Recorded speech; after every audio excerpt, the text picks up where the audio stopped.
அவர்கள் மீது வந்து கைது நடவடிக்கை காவல்துறை மேற்கொண்டிருக்கு. அதுக்கு அதிமுகவே கண்டனம் தெரிவித்து இது சம்பந்தமாக எங்களுடைய கழகத்தினுடைய வழக்கறிஞர் பிரிவு செயலாளர்கள் விளக்கமாக பதில் சொல்வார். அதாவது இந்த விஷயமா அதாவது அவதூறு அப்படிங்கிறது இல்லை.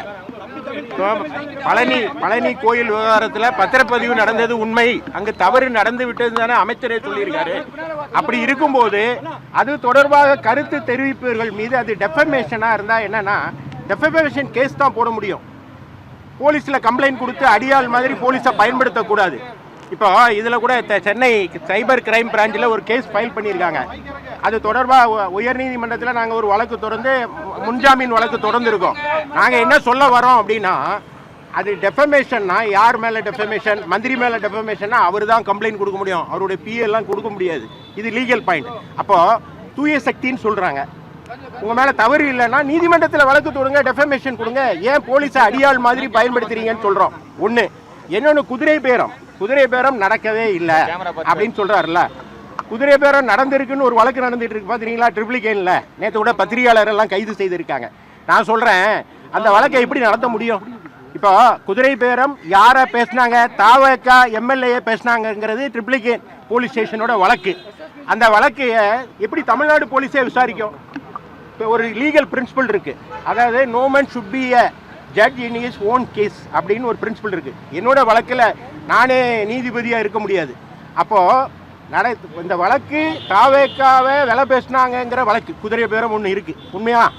அப்போ அவ்வாறு பேசியவர்கள் மீது விசாரிக்கிற வழக்கை எப்படி அவருடைய முதலமைச்சர் தாவேக்கா அரசுடைய காவல்துறை எப்படி விசாரிக்கும்? அப்போ அந்த வழக்கை சிபிஐட்ட கொடுக்கணுங்கிறது எங்களுடைய நிலைப்பாடு. இப்போ குதிரை பேரம்னு ஒன்று இருக்குங்கிறத அரசு ஒத்துக்குது, அப்படி தானே? ஏன்னா ட்ரிப்ளிகேனில் ஒரு கேஸ் ரிஜிஸ்டர் பண்ணியிருக்காங்க. அப்போ குதிரை பேரத்தை திமுக செஞ்சான்னா தாவேக்கா செஞ்சான்னா தவறு தான். இப்போ நாங்கள் கொடுத்து கம்ப்ளைண்ட் கொடுத்து 30ஆம் தேதி கொடுத்து 5வது மாதம் மே மாதம் 30ஆம் தேதி கொடுத்து எத்தனை நாள் ஆச்சு? ஆனால் இதுவரை அதில் கிணத்துல போட்ட கல் மாதிரி அந்த வழக்கு இருக்குது.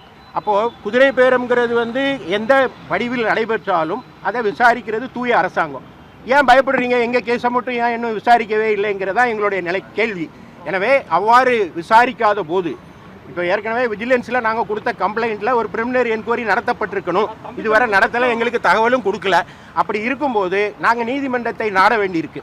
அதற்கு முன்பாக மாநிலத்தினுடைய தலைமை அதிகாரிங்கிறவர்களை டிஜிபிகிட்ட கொடுத்துருக்கோம். இதே மாதிரி தான் நேரு வழக்குக்கு டிஜிபிகிட்ட தான் கொடுத்தோம். நீங்கள் நடவடிக்கை எடுங்கன்னு சொன்னால் நடவடிக்கை எடுக்கல, நீதிமன்றத்தை நாடணும், இப்போ வழக்கு போட்டிருக்காங்க. அதே போல் இதில் யார் குற்றவாளின்னா முதலமைச்சர் விஜய் தான் குற்றவாளி. ஏன்னா அவர் தான் ஏடிஎம்கே எம்எல்ஏக்கள் குழுமி இருந்த ஒரு இடத்திற்கு போனார். அவர் போனது சஸ்பீஷியஸ் முறையில் இருக்குது. அவர் அங்கே சில சைகைகளை காமிச்சார், சில ஆசை வார்த்தைகளை சொன்னார்னு கூறப்படுது. இதெல்லாம் யார் விசாரிக்கணும்னா விஜிலன்ஸ் ஆன்டி கரப்ஷன் விசாரிக்கணும். அங்கே இருக்கிற சிசிடிவி கேமராவை ஆய்வு பண்ணணும், அங்கே இருக்கிற வந்துட்டு அவங்களுடைய ஃபோன்கள்லாம் ஆய்வு பண்ணணும். அது மட்டும் இல்லாமல் முதலமைச்சருடைய பட்டினப்பாக்கம் இல்லத்துக்கு ஒரு மர்ம நபர் முகத்தில் துண்டை போட்டுட்டு போனார்னு ஒன்று இப்போ நம்ம பார்த்தோம்ல, அதெல்லாம் விசாரிக்கணும். ஏன்னா தூய சக்தினா எல்லாம் வெளிப்படையாக எல்லாத்தையும் சொல்லுங்க, தமிழ்நாட்டு மக்களுக்கு சொல்லுங்கிறது தான் எங்களுடைய. என்ன விரும்புது சார்? நியாயமான விசாரணை நடைபெறணும். குதிரை பேரத்தில் திமுக தாவகன்னு போய் பார்க்காம தூய சக்தியான ஆட்சி, தாவக மேலே குற்றச்சாட்டு இருந்தால் அந்த குற்றச்சாட்டை விசாரணையை எடுத்துக்கணும். இன்னும் அது தூய சக்தினா அவங்க அந்த விசாரணையை சிபிஐட்ட. இப்போ கவர்னரை பார்த்து கொடுத்தீங்க, என்ன ரிப்ளை வந்திருக்கு உங்களுக்கு? கவர்னரை பார்த்து கொடுத்தீங்க, தொடர்ந்து அதிமுக கவர்னர் வந்திருக்கு. எங்களுக்கு ரிப்ளை வராது. கவர்னர் வந்து அதாவது அமைச்சரவையில் கேள்வி கேட்டிருப்பாரு, அதிகாரிகள்கிட்ட கேள்வி கேட்டிருப்பாரு. இந்த கேள்வியை தமிழக அரசிடம் கவர்னர்கிட்ட நீங்க கேட்கணும். சார், இல்ல அரசியல் கட்சிகள் எல்லாரும் ஆளுநரை பார்த்து கொடுத்தாச்சு, இப்போ நீங்க டிஜிபி பார்த்து கொடுக்குறீங்க. ஒட்டுமொத்தமாக நீங்க முயற்சி மேற்கொள்ற எதுலையுமே எந்த முடிவுமே கிடைக்காதப்ப என்ன நீதிமன்றம் தலையிடும். உங்களுக்கு நீதிமன்றத்திற்கு போகிறதுக்கு முன்னாடியே புதிய அதிகாரிகள்கிட்ட மனு கொடுக்கணுங்கிறது. கவர்னர்கிட்ட கொடுத்தது குதிரை பேரம் பொதுவானது, விஜிலன்ஸில் கொடுத்தது விசாரணை பண்ணணும்னு ஒரு அமைப்புகிட்ட கொடுத்துருக்கோம். அந்த அமைப்பு செயல்படாத போது அதனுடைய தலைவர்கிட்ட கொடுக்குறோம். இதுவரை யாருமே செயல்படாத போது நீதிமன்றம் நிச்சயம் அதில் தலையிடும். நீதிமன்றத்தில் அதை நாங்கள் கேட்போம். விஷயங்களை சொல்கிறார் இந்த குதிரை பேர விஷயமா? அதை ஏற்கனவே நாங்கள் சொல்லிட்டோம்ல. Okay sir.